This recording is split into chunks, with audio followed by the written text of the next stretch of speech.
Dija Okonkwo's wedding night was nothing like she'd imagined.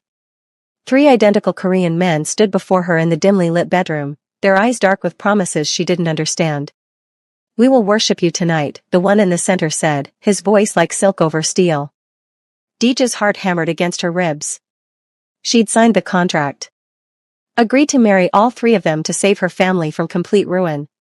But nothing in that legal document had prepared her for this moment, for the intensity in their gazes, for the way her body responded despite her fear. "I don't understand," she whispered, pressing herself against the door. "You said this was a business arrangement." "It is," the twin on the left said, stepping closer. "But business doesn't mean we can't explore certain connections." Before we continue with Dija's story, beautiful people, please hit that subscribe button. You're about to witness something absolutely extraordinary, and you won't want to miss what happens next.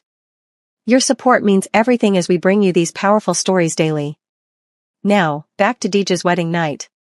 24 hours earlier, Dija had been sitting in her father's hospital room in Lagos, watching machines keep him alive while debt collectors circled like vultures. Medical bills from his stroke had destroyed them. Her mother's fabric shop couldn't cover it. Their family home was being seized. Her younger sister's university fees were unpaid. They were drowning, and Dija was the only one who could swim. Miss Okonkwo, the lawyer, had appeared like a miracle or a devil, she still wasn't sure which. "I represent the Park family. They have a proposition for you." The proposition was insane. Marry three brothers, Korean business heirs who needed a wife to satisfy their traditional grandmother's dying wish. 1 year of marriage, complete discretion, and in exchange all her family's debts paid, her father's medical care covered indefinitely, her sister's education funded, and $500,000 for herself when the year ended. "Why me?" Dija had asked, suspicious of anything that seemed too good to be true. "You fit their requirements," the lawyer said simply. 25 years old, unmarried, no criminal record, financially desperate enough to agree, and he'd paused, inexperienced. Heat had flooded Dija's face. "You mean virgin? Their grandmother is very traditional. She wants to ensure the marriage is well, legitimate in every way." Dija should have run, should have found another way. But watching her father struggle to breathe, thinking about her mother's tears, remembering her sister's face when she'd said she'd drop out of university to help, she'd signed the contract. The wedding had been small, private, almost clinical. A judge, the lawyer, the three brothers in matching black suits, and Dija in a simple white dress her mother had sewn. She'd barely looked at their faces during the ceremony, too overwhelmed by the surreal nature of marrying three men simultaneously. Legal in Korea under specific circumstances, the lawyer had explained. Rare, but legitimate.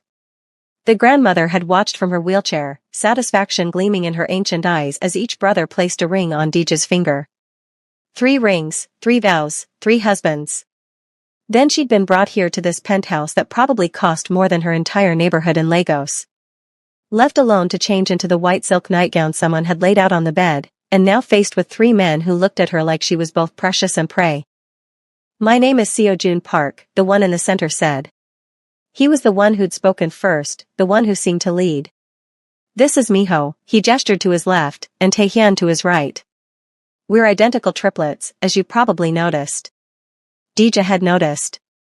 It was impossible not to. They were devastatingly handsome, all sharp cheekbones and intense dark eyes, black hair styled similarly but with subtle differences she was starting to recognize. Seojun's was swept back, Miho had his parted on the side, Taehyun's fell slightly forward over his forehead. They were all tall, probably 6'2" or 3, with builds that suggested they spent serious time in the gym.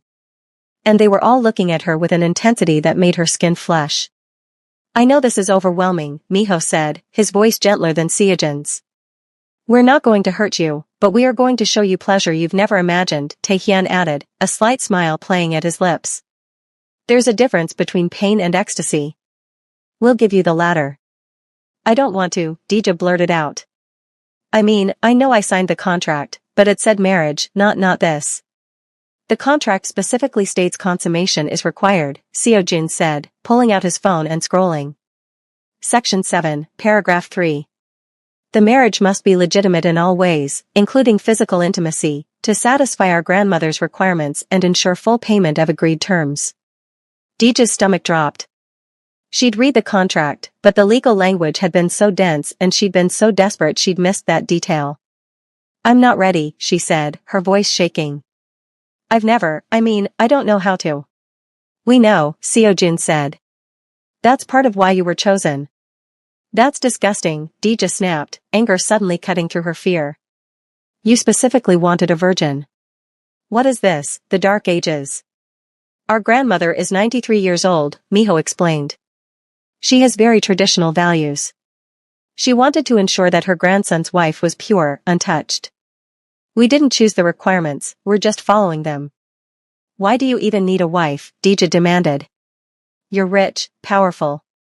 Clearly you could have any woman you wanted. Why go through all this?" The three brothers exchanged glances. Then Seojun spoke. "Our grandmother is dying. She has maybe 3 months left. Her final wish is to see us married, settled, continuing the family line. We've disappointed her in the past. This is our chance to give her peace before she goes." "What did you do to disappoint her?" Dija asked. "That's not relevant to tonight," Taehyun said, moving closer. Dija pressed harder against the door. "Please don't touch me. I'm scared." All three brothers stopped immediately. "We're not rapists," Seojun said firmly. "Everything that happens tonight happens with your consent." "But you said the contract requires consummation," Dija pointed out. "It does," Miho agreed. "But that doesn't mean we force you. It means we seduce you, convince you, make you want it as much as we do." "I won't want it," Dija said. "I don't even know you." "Then let us introduce ourselves properly," Seojun said. "Sit, talk with us. Let us explain what this year will actually look like." Against her better judgment, Dija moved to the couch. The brothers sat across from her, giving her space, their body language open and non-threatening. First, Seojun began, "You should know that we take the marriage seriously. You're not just a contract to us. You're our wife. That means something in our culture, in our family. It means you're under our protection," Miho continued. "Anyone who threatens you threatens us. Anyone who hurts you answers to us. And it means," Taehyun finished, "that we're committed to your happiness, your safety, your well-being for this year and possibly beyond, depending on how things develop." "The contract says 1 year," Dija said. "After that, I'm free to go with my money." "The contract says minimum 1 year," Seojun corrected. "If all parties agree, it can be extended indefinitely or made permanent." Dija's heart skipped. "You mean actually stay married, like forever?" "If we fall in love," Miho said simply. "If this becomes real instead of just business, it's possible, isn't it?" "I don't know," Dija admitted. "This is all insane." "Insane doesn't mean impossible," Taehyun said, leaning forward with his elbows on his knees. "Our entire family built an empire on insane ideas that everyone said were impossible." "Your family built an empire on what exactly?" Dija asked. "Let's not romanticize whatever you do." Seojun's lips curved into something that might have been a smile. "You're right to question. Our grandfather started with shipping in Busan. Our father expanded into technology, manufacturing, international trade. We've diversified even further. Import, export, real estate, entertainment. Mostly legal, some operating in gray areas." "Why are you telling me this?" Dija asked. "Shouldn't you be keeping your business activities secret?" "You're our wife," Miho said simply. "That makes you family. Family knows everything. Family is trusted with everything, and family never, ever betrays each other." The weight of those words settled over Dija like a blanket, heavy, warm, suffocating. "I didn't sign up to become part of whatever empire you're running," she said. "I signed up to help my father, pay our debts, and walk away after a year." "Plans change," Seojun said. "Feelings develop. Loyalties shift. You might discover you like being a park." "I'm still an Okonkwo," Dija shot back. "The contract allows me to keep my name." "For now," Taehyun said softly. "But you're wearing our rings, sleeping in our home, about to share our bed. At what point does Okonkwo become just a memory and park become your identity?" Dija looked down at her left hand. 3 bands of platinum, each engraved with different Korean characters she couldn't read. "What do they say?" she asked. "The rings. Seo Jun held up his own hand showing a matching band. Mine says strength. I'm the eldest by 4 minutes. I handle strategy, leadership, the difficult decisions. Miho showed his ring next. Mine says wisdom. I'm the middle. I handle negotiations, partnerships, keeping balance between our various operations and allies. Taehyun's ring caught the light. Mine says passion. I'm the youngest by 6 minutes. I handle the creative side, innovation, making sure we don't lose our humanity in business. And mine, Dija asked. Yours says home, all 3 brothers said simultaneously. Because that's what you are to us now, Seo Jun continued. Home. The place we return to. The person who grounds us. Tia felt tears threatening. You don't even know me. How can I be your home? We know enough, Miho said. We know you love your family so much you married 3 strangers to save them. We know you're scared but brave enough to face that fear. We know you challenge us instead of just submitting. That's more than enough to start with. Everything else, Taehyun added, standing and moving slowly toward her, we'll learn together. He stopped a foot away, close enough that Dija could smell his cologne, something expensive and masculine that made her head spin. Can I touch you? He asked. Just your hand. Nothing more. Dija's heart hammered. Why? Because I want to see if you feel it too, the connection, the electricity. There's no electricity, Dija said, but her voice wavered. Then you have nothing to fear from letting me hold your hand, Taehyun said reasonably. Slowly, Dija extended her hand. Taehyun took it gently, his fingers warm and calloused against her palm. The moment their skin connected, Dija gasped. It wasn't electricity exactly, more like heat spreading from where they touched, up her arm, through her chest, settling low in her belly in a way that made her shift uncomfortably. You feel it, Taehyun said, satisfaction in his voice. Don't lie and say you don't. I feel something, Dija admitted. That doesn't mean I want to sleep with you. Not yet, Seo Jun said, appearing at her other side. But you will. May I? He held out his hand. Dija knew she should refuse, should maintain boundaries, should remember this was just business. Instead, she placed her other hand in Seo Jun's. The heat doubled, tripled when Miho moved behind the couch, his hands gentle on her shoulders. This is what we felt the moment we saw your picture, Miho said softly, his breath warm against her ear. Our lawyer showed us 50 candidates. Women who fit grandmother's requirements, who needed money, who might agree. But when we saw you, all 3 of us knew you were ours. That's not how attraction works, Dija protested weakly, even as her body betrayed her, leaning into their touches. That's not how anything works. And yet here we are, Seo Jun said, lifting her hand to his lips, pressing a kiss to her knuckles that sent shivers down her spine. 3 men who've never agreed on anything, unanimous in wanting you. We've been with other women, Taehyun admitted, his thumb stroking circles on her palm. Separately, never together, never like this. But none of them felt right. None of them felt like home. Beautiful people, are you seeing what I'm seeing? The way these 3 powerful men are completely captivated by Dija. If you want to see how this unfolds, how she handles 3 husbands who refuse to let her stay distant, hit that like button and drop a comment telling me who's your favorite triplet so far. Seo Jun, Miho, or Taehyun. Let's continue. I need time, Dija said, pulling her hands free, immediately missing their warmth. I need to process this, all of this. Can we not do anything tonight, please? The brothers exchanged glances, having one of those silent conversations that identical siblings seemed capable of. Then Seo Jun nodded. We'll give you tonight, but Dija, the contract requires consummation within the first week of marriage. Grandmother's doctor will verify it. Dija's face flamed. Verify it. How? Medical examination, Miho said gently. I know it's invasive and archaic, but it's required. You signed agreeing to it. I didn't read every detail, Dija said miserably. I was desperate.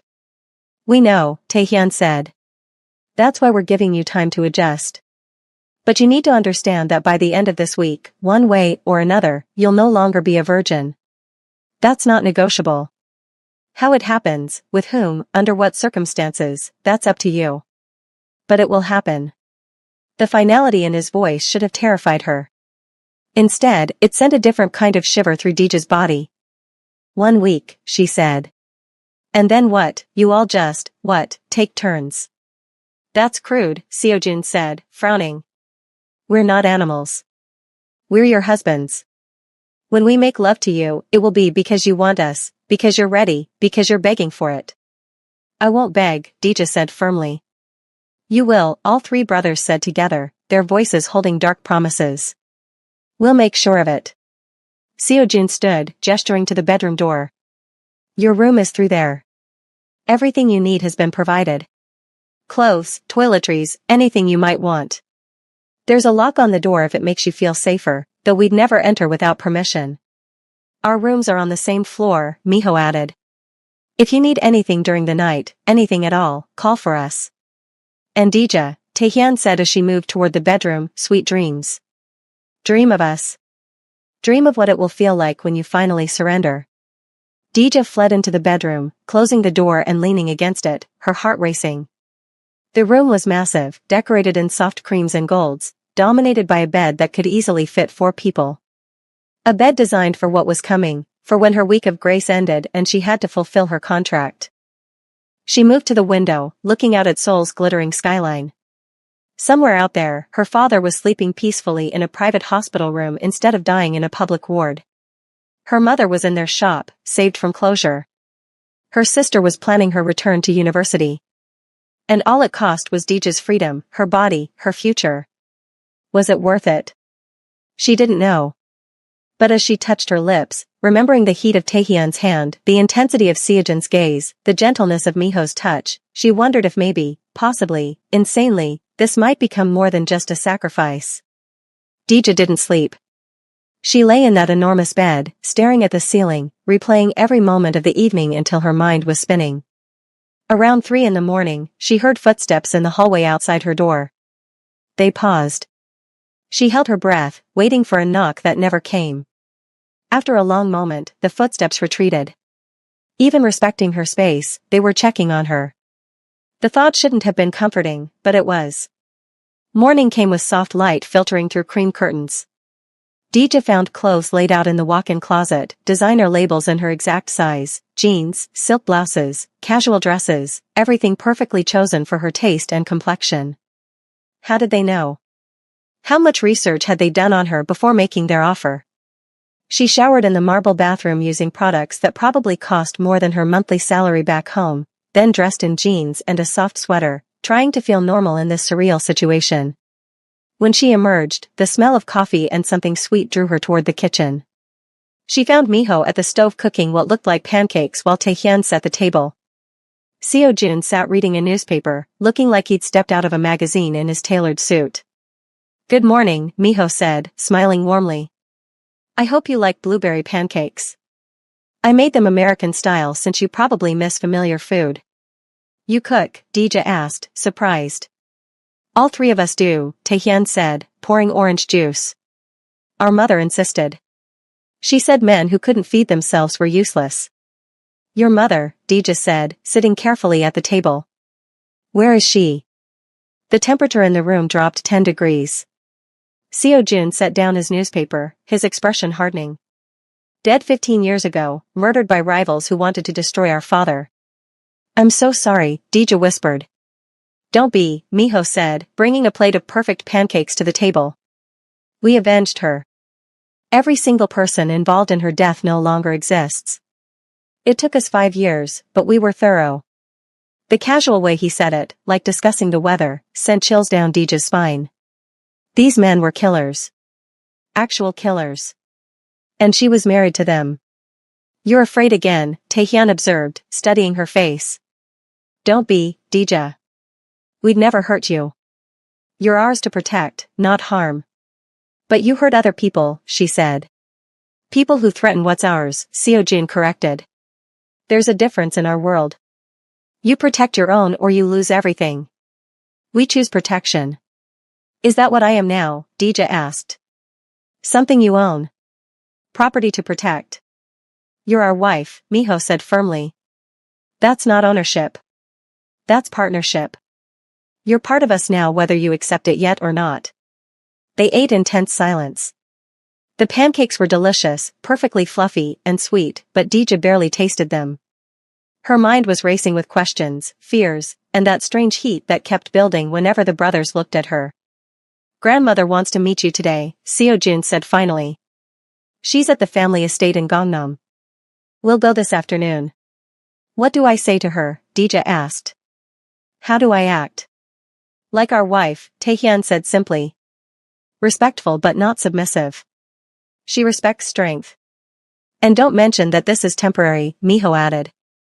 As far as grandmother knows, this is forever. Real, a love match. But it's not, Dija protested. It could be, all three brothers said together. The Park family estate was enormous, a traditional Korean compound hidden behind walls and guards. As they drove through the gates, Dija saw gardens, koi ponds, and buildings that looked centuries old nestled among modern security systems. This is where we grew up, Miho explained as they walked toward the main house.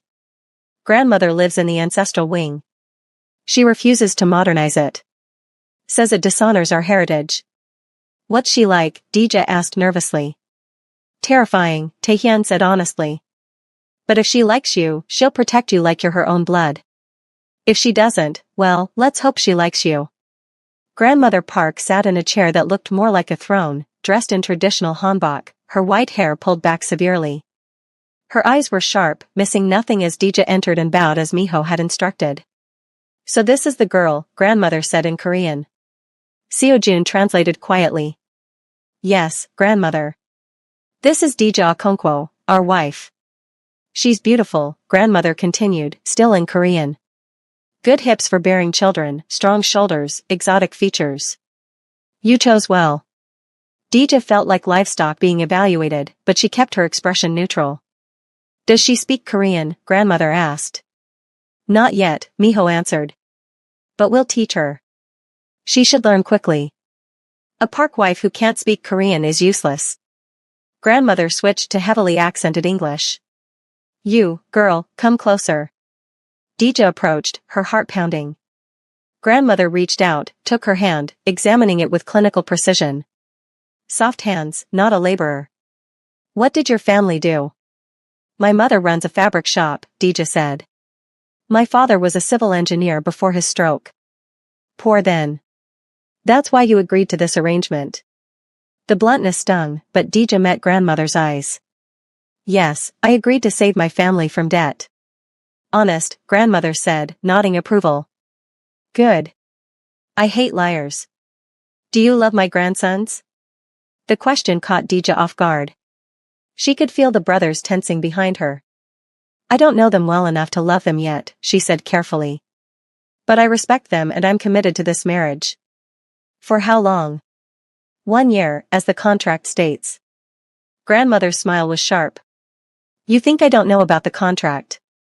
I'm old, not stupid. Dija's blood went cold.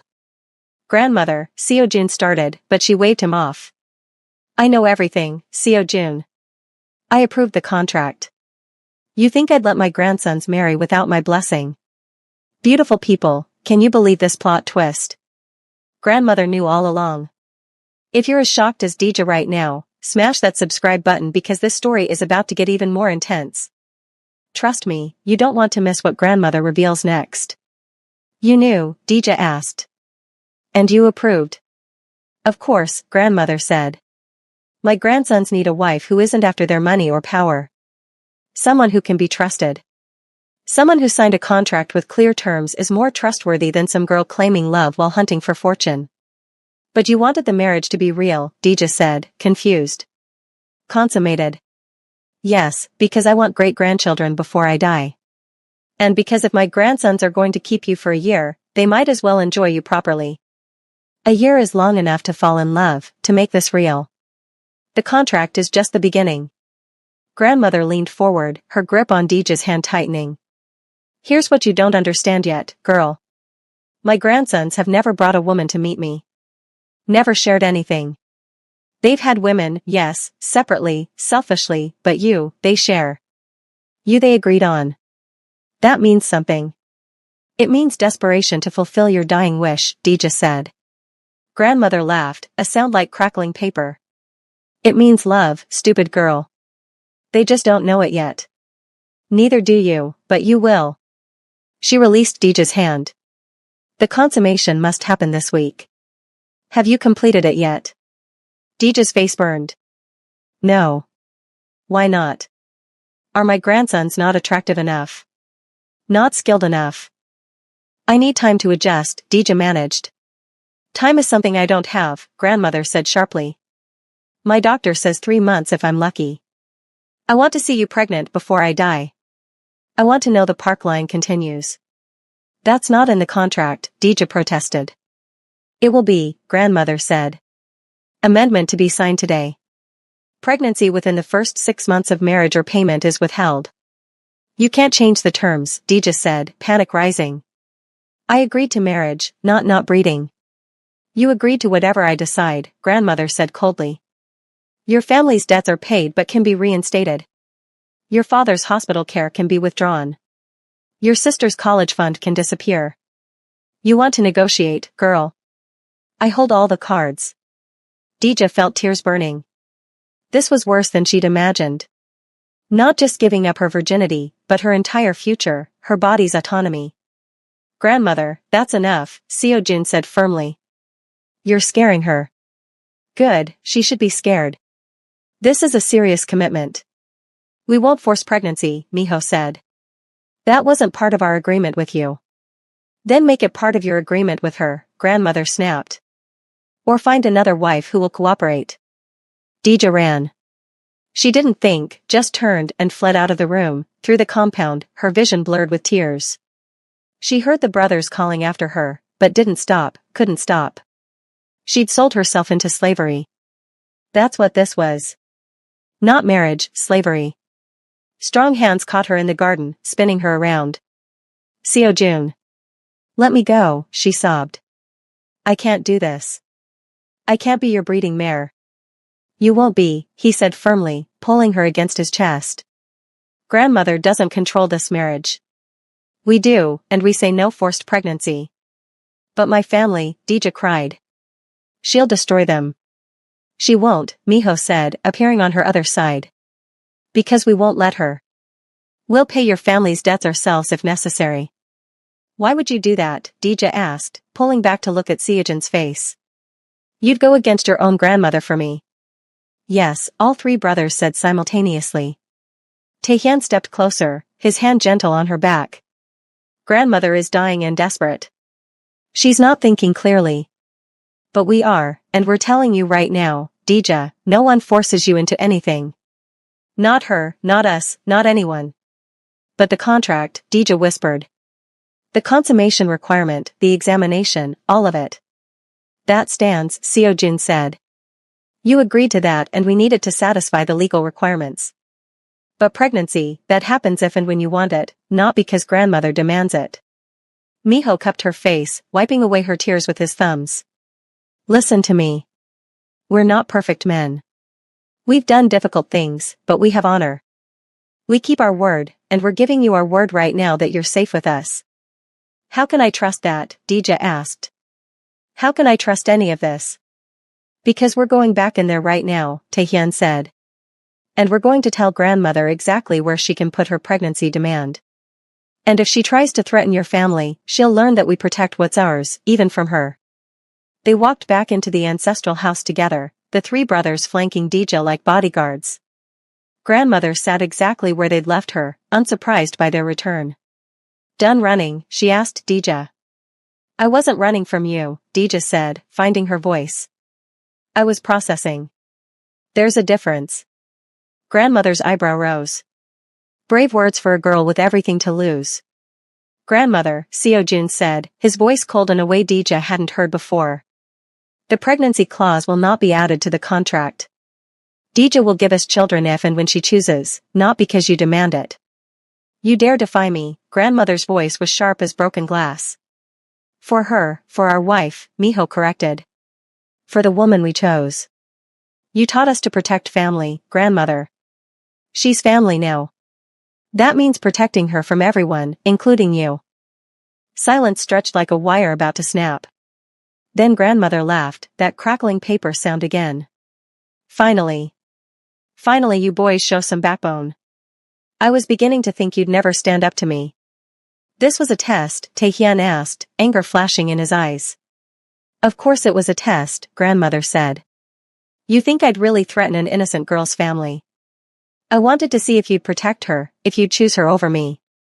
And you did. Good. Deeja's legs felt weak. You were lying about withdrawing my father's care, about the pregnancy demand. The pregnancy demand was real, grandmother said. I do want great-grandchildren, but I won't force it. I wanted to see if my grandsons would force it. They won't. That tells me they truly care for you, even if they don't realize it yet. You're manipulative, Deeja said, anger replacing fear. You played with my emotions, my family's safety, for a test. I'm thorough, grandmother corrected. And now I know my grandsons chose well. You have fire, you have fear, but you face it, and they protect you instinctively. That's all I needed to see. She gestured to a servant who brought forward a small box. This belonged to my mother-in-law, passed down through 6 generations of Park wives. I give it to you now. Inside the box was a jade bracelet, deep green and intricately carved. This is worth more than money, grandmother said as Deeja stared at it. It's family legacy, proof that I accept you as a true Park wife, not just a contract bride. Wear it and everyone will know you're under my protection. I don't understand, Deeja said. Why give me this if you know I'm leaving in a year? Because I know you won't, grandmother said simply. You'll fall in love with my grandsons. They'll fall in love with you. The contract will become meaningless. This bracelet is my bet on that future. The drive back to the penthouse was quiet. Deeja sat between Miho and Taehyun in the back seat while Seojun drove, the jade bracelet heavy on her wrist. I'm sorry about grandmother, Miho finally said. She's well, she's grandmother. Manipulation is how she survived 93 years in this world. She terrifies me, Deeja admitted. Good, Taehyun said. She terrifies everyone. But she's also fiercely loyal to family. Now that you've passed her test, she'll protect you like you're her own blood. What if I hadn't passed? Deeja asked. Seojun caught her eyes in the rearview mirror. Then we would have protected you anyway, from her, from anyone. That's what we do. Back at the penthouse, Deeja escaped to her room, claiming exhaustion. In truth, she needed space to process everything. Grandmother's test, the brother's protection, the weight of the jade bracelet on her wrist. She was in deeper than she'd realized. This wasn't just a contract anymore. These men were claiming her, protecting her, making her part of something she didn't fully understand. And worse, she was starting to want it. A soft knock interrupted her thoughts. Deeja, Miho's voice. Can we talk? She opened the door to find all 3 brothers standing there. We thought you might have questions, Seojun said. After today. I have 1,000 questions, Deeja admitted, stepping back to let them in. They settled in her sitting area, the brothers on one couch, Deeja on the chair across from them. Why do you really want this marriage? She asked. And don't tell me it's just for grandmother. There has to be more. The brothers exchanged glances. Then Taehyun spoke. 5 years ago, we made a mistake. A bad decision that cost innocent lives. She was devastated, ashamed of us. She cut us off emotionally, said we'd lost our way, become monsters like our father. What did you do? Deeja asked. We trusted the wrong person, Seojun said, his voice tight. A rival organization approached us, said they wanted peace, wanted to negotiate territory. We agreed to meet, but it was a trap. They'd planted explosives in the meeting location. We figured it out and got out, but there was a school next door. The explosives didn't just destroy the meeting site. Deeja's hand flew to her mouth. How many? 28 children, Miho said, his voice breaking. And 12 teachers. All dead because we were careless, because we didn't properly vet the location, because we were arrogant enough to think we were untouchable. We hunted down everyone responsible, Taehyun continued. Made them pay. But it didn't bring those children back, didn't undo what our carelessness caused. Grandmother said we were cursed, Seojun said. That we'd never know peace, never have families, never experience love because we'd stolen it from so many parents. She said the only way to redeem ourselves was to build something good, create life instead of taking it. If you're feeling the weight of this revelation like I am, beautiful people, leave a comment telling me if you think the brothers deserve redemption. Can love truly heal the past? Hit subscribe to see if DJ can be their salvation. So I'm your redemption, DJ asked quietly. You're our chance, Miho said. Our chance to be better men, to create a family, raise children who won't make our mistakes, to build something good from all this darkness. That's a lot of pressure to put on one person, DJ said. We know, Taehyun agreed. And it's not fair to you, but it's the truth. We need you, DJ. Not just for grandmother, for ourselves. You make us want to be better. I don't know how to fix broken men, DJ whispered. We're not asking you to fix us, Seojun said. We're asking you to love us anyway, broken pieces and all. DJ looked at these three identical faces, seeing them differently now. Not just as dangerous business heirs or convenient husbands, but as men carrying crushing guilt, seeking redemption in the only way they knew how. The consummation, she said slowly. It has to happen this week. Yes, they confirmed. Then I want it to mean something, DJ said, her heart pounding. Not just fulfilling a contract. I want to choose it. Choose you. All of you. The air in the room changed instantly, charging with electricity. Are you sure? Seojun asked, his voice rough. Because once we start, DJ, we won't be able to stop. We've been holding back, being gentlemen, but if you give us permission, if you truly choose this, we'll claim you completely. I'm sure, DJ said, standing on shaking legs. But not tonight. I need 2 more days to prepare myself mentally. Can you give me that? We can give you anything you need, Miho said, also standing. 2 days then. But DJ, use that time wisely, because in 2 days you become ours in every way possible. And you become mine, DJ said, surprised by her own boldness. That's how this works, right? If I'm giving myself to you, you're giving yourselves to me. Yes, all 3 brothers said, something like reverence in their voices. We're already yours. We have been since we first saw your picture. The next 2 days were a study in controlled tension. The brothers circled DJ like predators who'd been promised a feast but had to wait. They were respectful, patient, but their eyes tracked her every movement with hunger that made her skin flesh. Seojun would brush past her in the hallway, his hand grazing her lower back, sending sparks through her body. Miho would sit too close during meals, his thigh pressing against hers, casual but deliberate. Taehyun would find excuses to touch her hair, her hand, her shoulder, each contact brief but electric. You're torturing us, Taehyun said on the second evening, finding her on the balcony overlooking Seoul's glittering skyline. I know, DJ admitted, not looking at him. Is that wrong? It's cruel, he said, stepping closer until she could feel his body heat, but also incredibly arousing. Watching you walk around our home knowing that tomorrow night you'll be in our bed, knowing we'll finally touch you the way we've been dreaming about. DJ's breath caught. What have you been dreaming about? Taehyun's hand came up to her neck, his thumb stroking her pulse point. Everything. The sounds you'll make, how your skin will taste, whether you'll be shy or bold, if you'll call our names when you come. Taehyun, DJ whispered, her body responding despite her nervousness. Tomorrow, he said, stepping back with visible effort. Tomorrow we'll show you everything. But tonight, you should rest. You'll need your strength. That night, DJ barely slept. Fear and anticipation warred inside her. She'd never been with anyone, never even come close. What if she disappointed them? What if it hurt? What if she couldn't handle all 3 of them? Her mind spun with worst-case scenarios until exhaustion finally claimed her near dawn. She woke to sunlight and the smell of coffee. Her last morning as a virgin. The thought should have terrified her. Instead, it sent a thrill through her body that she couldn't deny. Beautiful, Taehyun breathed. Your skin, it's like silk. Perfect, Miho agreed. Every curve, every line. Ours, Seojun said with finality.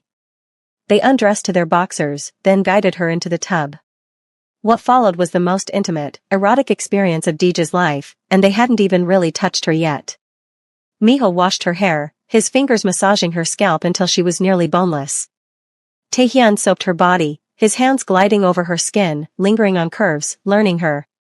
Seo-jun held her hand, his thumb tracing patterns on her palm, grounding her. Beautiful people, can you feel the tension building? These brothers are masters at anticipation. If you're invested in Deej's journey, show some love with a like and tell me in the comments if you'd survive this level of seduction. Don't forget to subscribe because tonight is going to change everything. How do you feel? Seo-jun asked as they dried her with soft towels. Overwhelmed, Deej admitted. Scared, excited, confused. All normal, Miho assured her. Your first time should feel significant. We're making sure it does.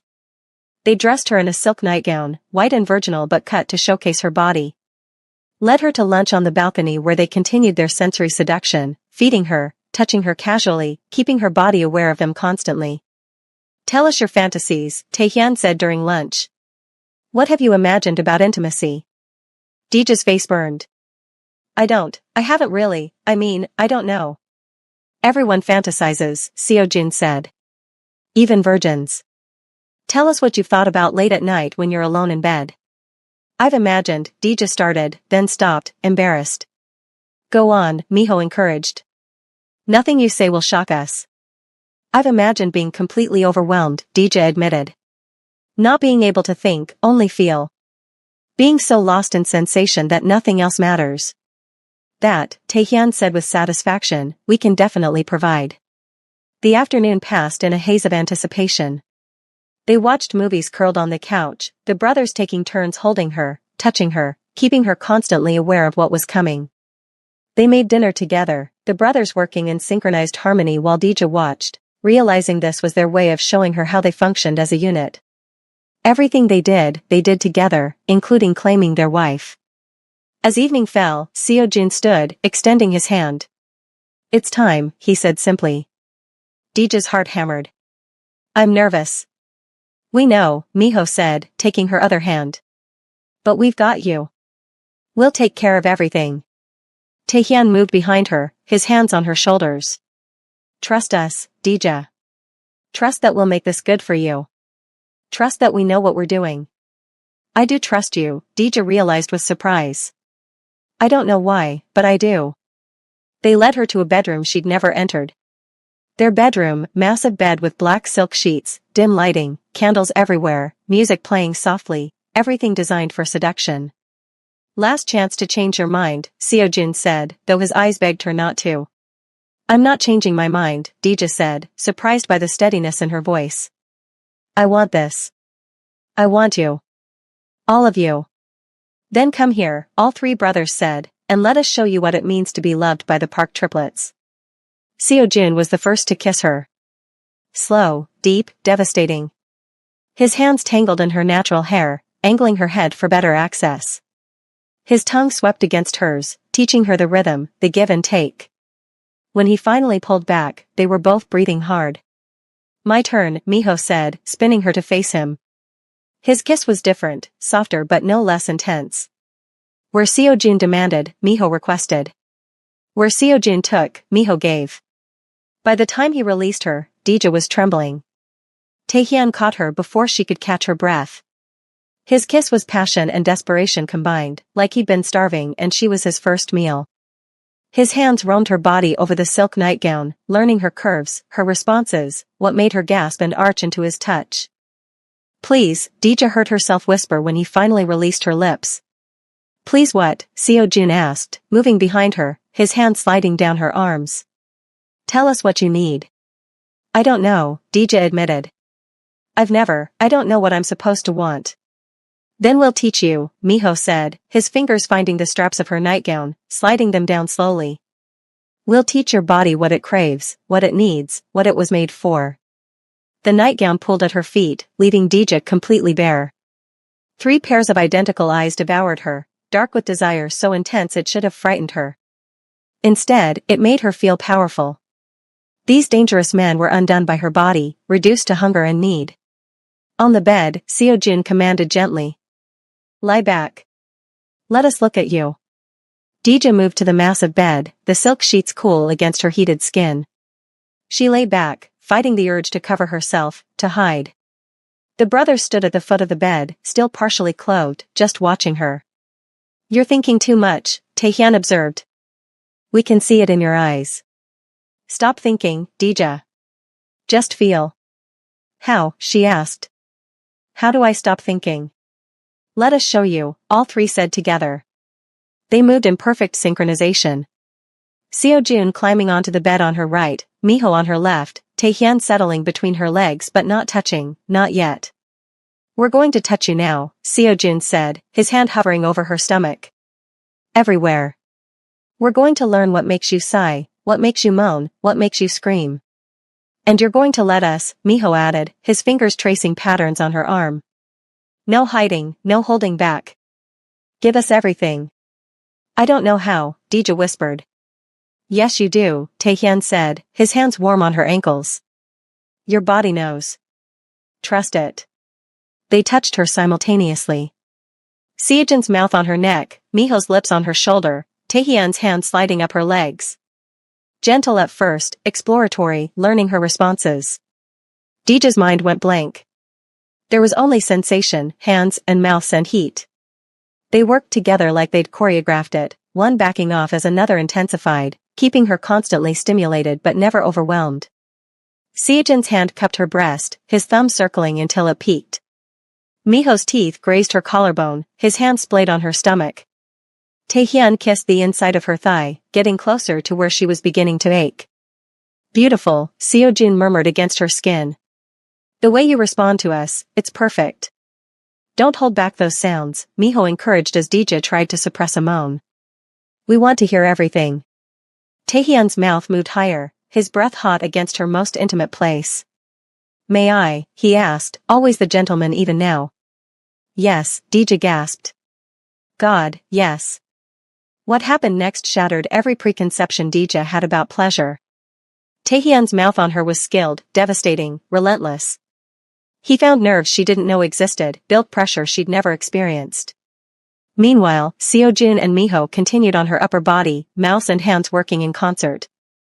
"That's it," Seojun said as Dija began to writhe. "Stop fighting it. Let it happen." "I can't," Dija panted. "It feels too good." "You can," Miho assured her. "And you will, Dija. Show us how beautiful you are when you break." Taehyun did something with his tongue, something that sent Dija over an edge she didn't know existed. She cried out, her body arching off the bed, pleasure crashing through her in waves that seemed endless. The brothers held her through it, their hands gentling but not stopping, drawing out her climax until she was boneless and gasping. "That was one," Seojun said with satisfaction. "We're going to give you at least 3 more before we even think about taking you." "I can't," Dija said weakly. "I can't possibly." "You can," all 3 brothers assured her. "And you will." They gave her only moments to recover before beginning again. This time, Miho settled between her legs while Seojun and Taehyun worked her upper body. Miho was different from Taehyun, more playful, more teasing. He brought her to the edge repeatedly, backing off each time until Dija was actually begging. "Please, Miho, please don't stop." "There it is," he said with satisfaction.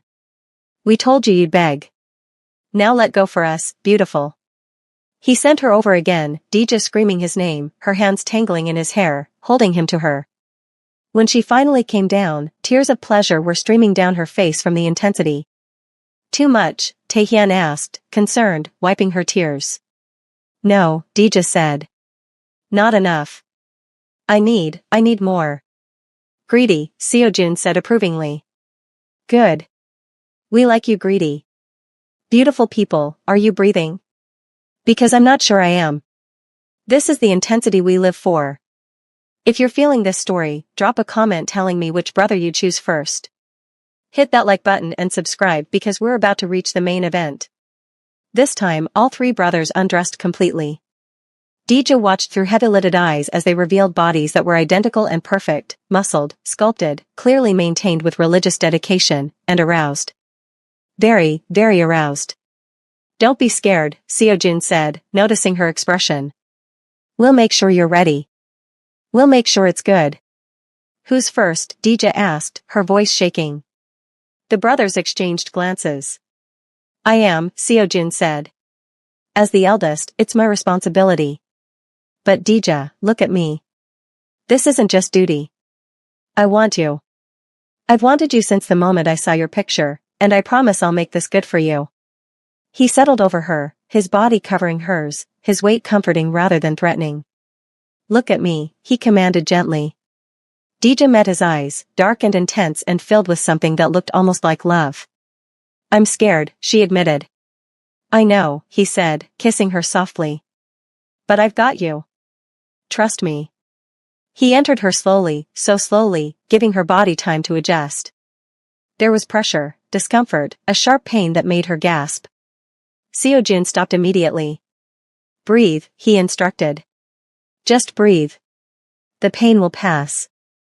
Miho's hand found hers, squeezing. Taehyun kissed her forehead, her cheeks, distracting her. Slowly, the pain faded. Seojun moved incrementally deeper, his control absolute, until finally he was fully seated inside her. How do you feel? He asked, his voice strained from holding back. Full, Dija said. Strange, but not bad. It gets better, he promised. Just relax and let me show you. He began to move, slow and controlled, letting her body learn the rhythm. Miho's hand slid between them, finding where she was most sensitive, adding pressure that transformed discomfort into pleasure. Taehyun's mouth found her breast, his tongue circling in time with Seojun's thrusts. It shouldn't have worked. Dija should have been too overwhelmed, too uncomfortable. But somehow, impossibly, pleasure began building again, different from before, deeper, more intense. That's it, Seojun said, his control starting to slip.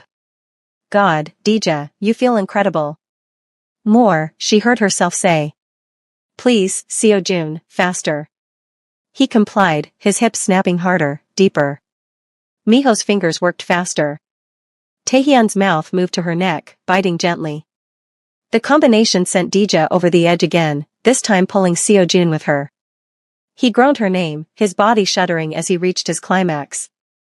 When he finally pulled out, Dija felt empty. Give her a minute, Miho said. But Dija shook her head. No, I want to keep going. I want all of you tonight like you promised. Are you sure? Taehyun asked. You're probably sore. I don't care, Dija said. I want this. I want to belong to all of you completely. Please. The brothers looked at each other, something passing between them. Then Miho moved into position. Then you'll have us, he said. All of us tonight, just like we promised. Miho was gentler than Seojun, more patient. He took his time, kissing every inch of Dija's body, relearning her responses, ensuring she was ready despite having just been claimed. You're perfect, he whispered against her skin. Do you know that? Perfect for us, like you were made to be ours. His touch was reverence, worship. Where Seojun had commanded, Miho requested. Where Seojun had taken, Miho gave. When he finally entered her, Dija was ready, eager even. The discomfort was less this time, her body already learning, already adjusting to accommodate. Look at me, Miho said, echoing Seojun's earlier command. I want to see your eyes when I make you mine. Dija met his gaze, found something soft there, something that looked like genuine affection mixed with desire. You're beautiful like this, he said, beginning to move. Flushed and wanting. I could look at you forever. Seojun and Taehyun didn't interfere this time, giving Miho his moment with their wife. They lay on either side of her, touching gently, offering comfort and connection, but letting Miho lead. Miho made love to her slowly, thoroughly, building her pleasure with careful precision. He learned what pace she preferred, what angle made her gasp, what rhythm made her moan. That's it, he encouraged as her hips began to rise to meet his. Take what you need. Use me. This is yours as much as it's mine. The concept was revolutionary, that she could take, could demand, could use them for her pleasure as much as they used her. Something shifted in Dija's mind. She wasn't just receiving, she was participating, claiming them as they claimed her. I want you, she said, more confident now. Miho, I want you harder. He complied immediately, his control fracturing. Yes. Tell me what you want from me. Always tell me what you want. I want you, Dija gasped, surprised by her own boldness. I want to feel you tomorrow. I want to remember this. Miho groaned. You'll remember.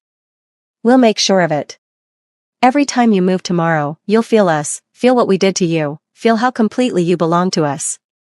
He reached between them, found where she was most sensitive, and circled until Dija climaxed again. Miho followed immediately, burying his face in her neck, her name a prayer on his lips. When he pulled out, he kissed her softly. Thank you, he said. For trusting us, for choosing us. One more, Taehyun said, and Dija could hear the hunger in his voice. Can you take one more, Dija? Can you take me? Yes, she whispered. I can take you. I want you too. Taehyun moved over her, but instead of settling between her legs immediately, he pulled her up. Different position, he explained. You on top. That way you control the depth, the pace. Your body needs that control right now. He lay back, pulling Dija over him. She straddled his hips, suddenly uncertain. I don't know what to do, she admitted. Just feel, Taehyun said, his hands on her hips, guiding. Listen to your body. It knows. Dija lowered herself slowly, taking him inch by inch. This position was different, deeper, hitting places inside her that made her gasp. Oh God, she breathed. That's intense. Too much, Taehyun asked, concern flickering across his face. No, Dija said, beginning to move experimentally.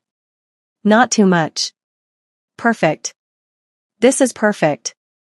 She found her rhythm, slow at first, then faster as confidence built. Taehyun's hands guided her but didn't control, letting her take what she needed. Seojun and Miho watched with undisguised hunger, their hands roaming her body, adding sensation, enhancing everything. Beautiful, Seojun murmured, his hand cupping her breast. Look at you, taking him like you were born for this.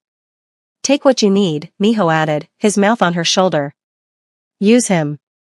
Use all of us. That's right, Dija. We're yours as much as you're ours. Taehyun's hand found where their bodies joined, pressed, circled, and impossibly, Dija climaxed again. When it hit, she cried out, her body convulsing, her vision going white. Taehyun followed her over, his hands gripping her hips, holding her to him as he found his release. When it was finally over, Dija collapsed onto his chest, completely spent. She was distantly aware of gentle hands cleaning her, soft voices murmuring reassurance, someone carrying her to a different bed with fresh sheets. Sleep, someone said, Seojun maybe. You did so well, Dija. So perfect. Sleep now. We've got you. Dija wanted to respond, wanted to say something meaningful about what had just happened, but exhaustion pulled her under before she could form words. When she woke, sunlight was streaming through unfamiliar windows. She was in a different bedroom, not hers, not the one where they'd made love. This one was neutral, comfortable, designed for recovery. Her body ached everywhere, between her legs, her thighs, but it was a good ache, a reminder of everything that had happened. She was no longer a virgin. She'd been claimed by 3 men, thoroughly and completely. And God help her, she'd loved every minute of it. The door opened quietly. Taehyun appeared with a tray. You're awake. Good. We were starting to worry. What time is it? Dija asked, her voice rough. Almost 2 in the afternoon. You slept 14 hours. 14 hours, Dija tried to sit up and gasped as her body protested. Taehyun was beside her immediately, helping her up, arranging pillows behind her back. Easy.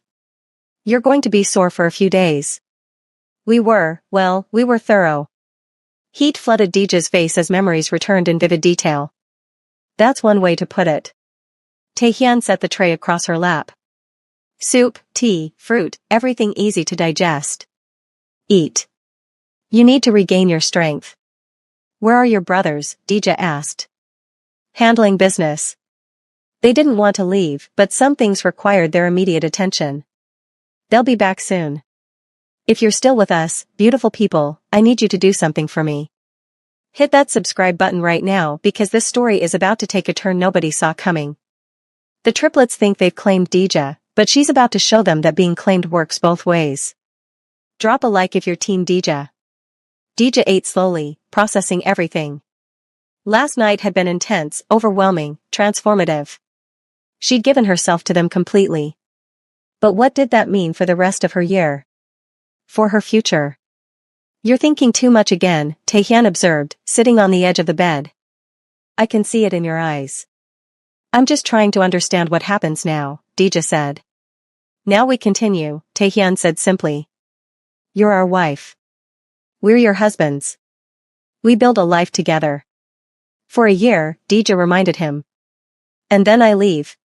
Taehyun's expression darkened. "Do you really think after last night, after what we shared, that we'll let you walk away in a year?" "The contract says."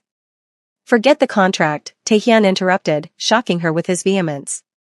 "Last night changed everything. You're ours now, Dija.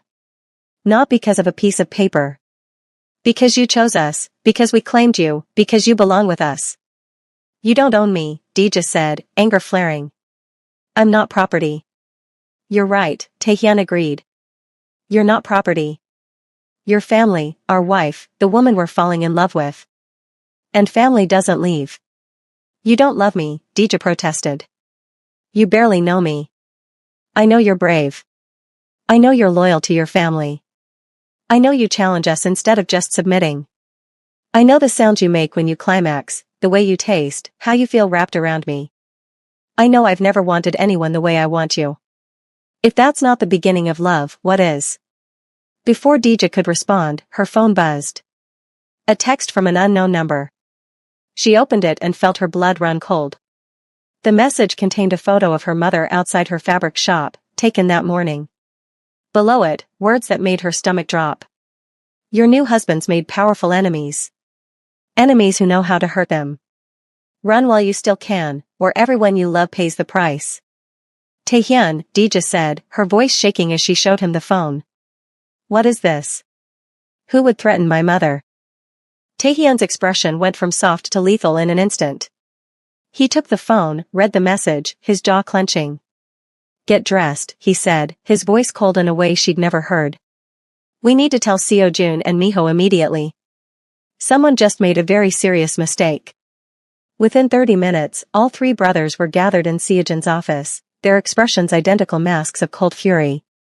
Dija sat wrapped in a robe, watching them transform from the passionate lovers of last night into the dangerous business heirs everyone feared. "It's the Choi family," Seo-jun said after making several calls, his voice ice. "They've been wanting our territory for years. They must think threatening our wife will make us weak, distracted." "They're wrong," Miho said flatly. "It makes us lethal." "My mother," Dija said, her voice breaking. "They threatened my mother. She has nothing to do with this. She's innocent." "Which is exactly why they targeted her," Taehyun explained, his hand finding Dija's, squeezing. "They know we'd burn the world down to protect you, and they know you'd sacrifice yourself to protect your family." "So what do we do?" Dija asked. "You do nothing," Seo-jun said firmly. "You stay here where we can protect you. We handle the Choi family, permanently." "I can't just hide while my mother's in danger," Dija protested, standing. "You can and you will," all three brothers said simultaneously. "This is our world," Miho continued. "We know how to navigate it. You don't. If you try to help, you'll only make things worse." "Then what was the point of last night?" Dija demanded, anger replacing fear. "What was the point of claiming me, making me yours, if you're just going to shut me out when things get dangerous?" "Last night was about making you family," Seo-jun said, moving to cup her face. "And family protects each other. Right now, the best way to protect you is to keep you safe while we eliminate the threat." "How?" Dija asked. "How do you eliminate an entire family?" The brothers exchanged dark glances. "You don't want to know the details," Taehyun said quietly. "Yes I do," Dija insisted. "If I'm really your wife, really part of this family, then I deserve to know what you're going to do in my name." Silence stretched. Then Seo-jun spoke, his voice devoid of emotion. "We're going to find everyone involved in threatening you. We're going to make an example of them that's so brutal, so complete, that no one will ever threaten a Park family member again." "You're going to kill them," Dija said. "All of them?" "Yes," the brothers confirmed without hesitation. Women too. Children, Dija asked, feeling sick. The Choi organization is mostly men, Miho said. We don't hurt children, ever. That's a line we don't cross. But the men who made this decision, who approved threatening your mother. They're dead men walking. How can you be so calm about murder? Dija asked. Because it's necessary, Seo-jun said simply. In our world, you show strength or you die. The Choi attacked our family. If we don't respond definitively, others will think we're weak. More attacks will come. Your mother, your sister, your father, they'll never be safe. This is how we protect you, Dija. This is what your safety costs. The reality of what she'd married into hit Dija like a physical blow. These men who'd been so gentle with her last night, who'd taken such care with her body, her pleasure, were cold-blooded killers. I think I'm going to be sick, she whispered.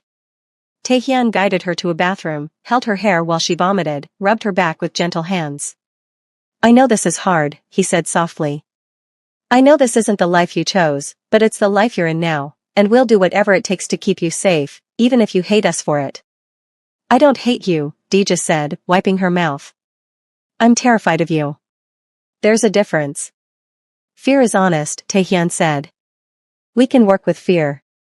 Hate would destroy us. They returned to the office where Seo-jun was coordinating with his people, speaking rapid Korean into his phone. Miho was on his laptop, tracking something, his expression focused and deadly. Your mother is being moved to a safe house as we speak, Seo-jun said, hanging up. Your father and sister too.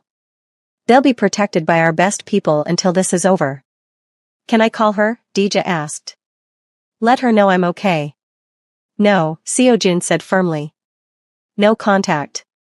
The Choi might be monitoring. We can't risk them tracing anything back to the safe house. So I just sit here and do nothing while my family is in danger and you're out committing murder. Dija's voice rose. That's exactly what you do, Seo-jun said, his voice hard, because that's what keeps everyone alive. I hate this, Dija said, tears streaming down her face. I hate feeling helpless. I hate that my choice to save my family put them in more danger. I hate that I gave myself to you last night and now I'm watching you plan to kill people. We know, Miho said, standing and moving to her. But Dija, this threat existed before you married us. The Choi have wanted war for years. They just used you as an excuse. If anything, your presence gives us more motivation to end this permanently. You didn't cause this. You're the reason we'll finally resolve it. How long? Dija asked. How long until it's over?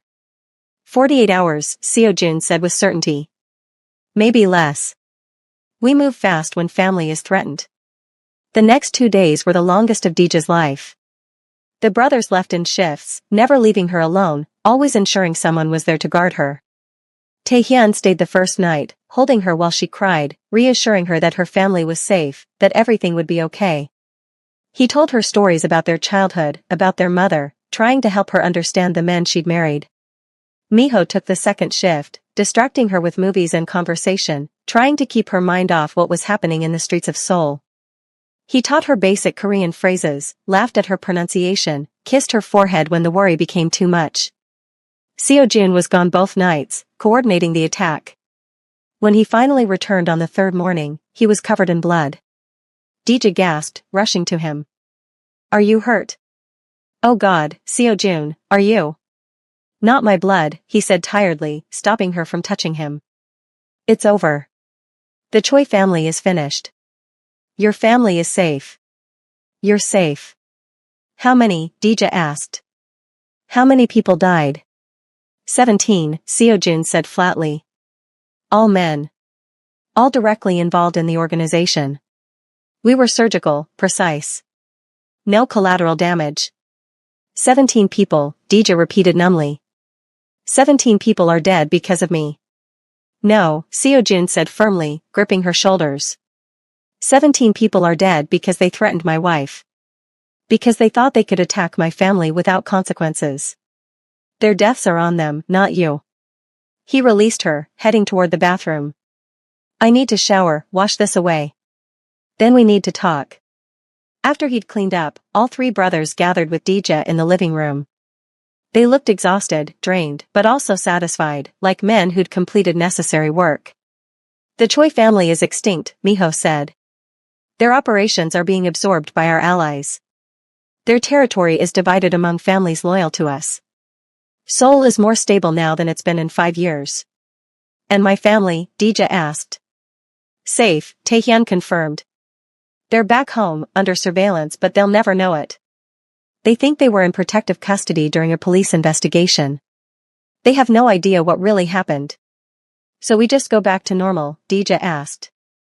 After all this, we just pretend everything is fine. Nothing about this is normal, Seojun said. But yes, we move forward. That's what you do in this life. Handle the threat, protect your own, move forward. I don't know if I can do this, Dija admitted. Live this life knowing what you're capable of, watching you come home covered in blood. You can, the brothers said together. Because the alternative is watching your family die, Miho continued. And we know you'd never choose that.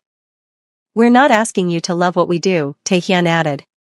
We're asking you to accept that we do it to protect you, to protect us, to protect the life we're building together. Dija looked at these 3 men who'd become her husbands, her lovers, her protectors, her executioners. She thought about her mother safe in her shop, her father recovering peacefully, her sister planning her future. All possible because these dangerous men had claimed her. Okay, she said finally. I accept it. I don't like it. I might never like it, but I accept that this is who you are, what you do, and I accept that I'm part of this now. Relief flooded all 3 faces. Thank you, Seojun said. For understanding. For staying. I'm not saying I'm staying past the year, Dija warned. The contract still ends in 11 months. A lot can happen in 11 months, Miho said, a slight smile playing at his lips. A lot can change. Like what? Dija challenged. Like you could fall in love with us, Taehyun said simply.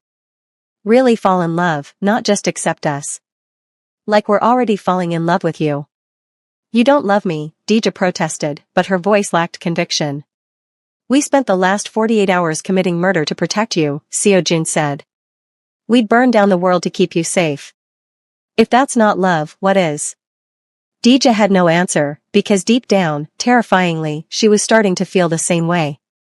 6 months later, Dija stood in the same bathroom where she'd gotten sick learning about the Choi massacre, staring at a positive pregnancy test. The contract had been updated, extended indefinitely by mutual agreement. She hadn't returned to Nigeria except for supervised visits with her family. The jade bracelet never left her wrist. She'd become a park in every way that mattered. And now she was carrying their child. She didn't know whose biologically, didn't care. The baby belonged to all 3 of them, created from their love, their passion, their impossible family. Dija, Taehyun's voice came from the bedroom. You okay? She opened the door, held up the test, watched his face transform from concern to joy to something that looked like reverence. We're having a baby, she said. Taehyun pulled her into his arms, held her like she was precious and breakable. Seojun, Miho, he called. Get in here now. Within seconds, all 3 brothers were crowded in the bathroom, staring at the test, at Dija, at their future made real. Grandmother will be so happy, Miho said, tears in his eyes. She's going to survive just out of spite, just to meet our baby. Our baby, Seojun repeated, pulling Dija against his chest. Our wife, our family, everything we never thought we'd have. I love you, Dija said, finally ready to admit it. All 3 of you. I don't know how it happened or when exactly, but I love you. We love you too, they said together. We have since that first night when you crashed into our lives and changed everything. That night they made love again, gentler now, reverent, celebrating the life they'd created, the family they'd become. And Dija realized that sometimes the most insane decisions, the most impossible situations, led to the most extraordinary love. She thought about the girl she'd been 6 months ago, desperate and terrified, signing a contract to save her family. She thought she was sacrificing herself, giving up her future. Instead, she'd found it. These 3 men, identical in face but different in soul, had shown her what it meant to be cherished, protected, loved with an intensity that bordered on obsession. They'd killed for her, fought for her, chosen her over everything else in their lives. And she'd chosen them back. The next morning, Dija woke to sunlight and the sound of voices. She followed them to the kitchen where all three brothers were arguing in rapid Korean over breakfast preparations. She's pregnant, she needs protein, Seo-jun was saying. She's been craving sweet things, Miho countered. We should make. Both of you are wrong, Taehyun interrupted. She needs balance. Protein and something sweet. They all turned when they noticed her in the doorway, identical expressions of concern crossing their faces. Did we wake you? Seo-jun asked. You should be resting. I'm pregnant, not dying, Dija said, laughing. And I can hear you arguing about me from the bedroom. We're not arguing, Miho said. We're discussing. You're arguing, Dija corrected, moving to the table. And for the record, I want eggs and pancakes. Taehyun's right. Balance. The brothers exchanged glances, then all three smiled. See, Taehyun said smugly. I know our wife. Our wife, Seo-jun repeated, like he still couldn't quite believe it. Our pregnant wife, Miho added, wonder in his voice. Dija watched them fall over themselves trying to serve her breakfast, arguing over who got to pour her juice, who got to butter her toast, and felt her heart swell with emotion. This was her family now. These three dangerous, devoted, obsessive men who'd somehow become her everything. Her phone buzzed. A text from her mother. Your father is doing so well, sweetheart. The doctors say he's made a complete recovery. Your sister got accepted into her graduate program.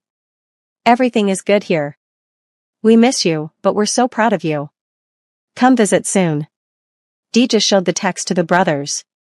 You saved them, Seo-jun said softly. By choosing us, you saved your entire family. We saved each other, Dija corrected. You gave me the means to help my family. I gave you a reason to be better men. We're even. We'll never be even, Miho said. You gave us everything. A home, a purpose, a future. There's no repaying that. Then don't try to repay it, Dija said. Just love me. Love our baby. Build this life with me. We can do that, all three brothers said together. And they did. Grandmother Park lived another 2 years, long enough to meet her great-grandson, a beautiful boy with his father's dark eyes and his mother's warm brown skin. She held him once, pronounced him perfect, and died peacefully in her sleep that night, satisfied that the Park line would continue. The brothers mourned her, but also celebrated. She'd given them her blessing, her approval, her love in the end.